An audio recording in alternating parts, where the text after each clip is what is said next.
একটা প্রাচীন রাজ্য ছিল, যার নাম ছিল অবন্তিপুর।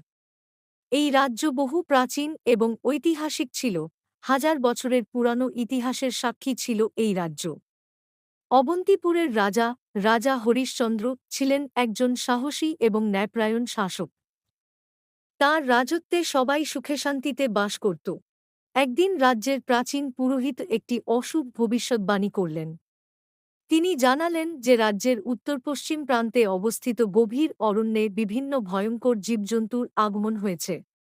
এগুলি শুধুমাত্র রাজ্যের শান্তিশৃঙ্খলা নষ্ট করতে এসেছে।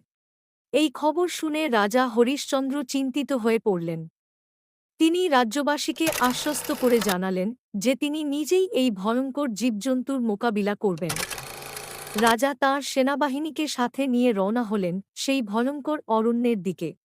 অরণ্যে পৌঁছে তারা দেখতে পেলেন সেখানে রয়েছে বিশাল আকারের বাঘ, হিংস্র সিংহ এবং আরও নানা ভয়ঙ্কর প্রাণী। রাজা হরিশ্চন্দ্র সাহসিকতার সাথে যুদ্ধ শুরু করলেন। তাঁর সেনাবাহিনীও তাদের জীবন বাজি রেখে লড়াই করতে লাগল। লড়াই চল দিনের পর দিন। রাজা এবং তাঁর সেনাবাহিনীর সাহসিকতা দেখে ভয়ঙ্কর প্রাণীগুলি ধীরে ধীরে পিছু হটতে লাগল।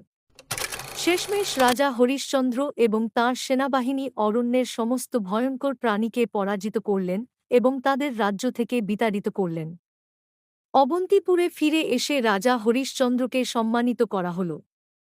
রাজ্যবাসী তাঁর সাহসিকতার জন্য তাঁকে ধন্যবাদ জানালেন।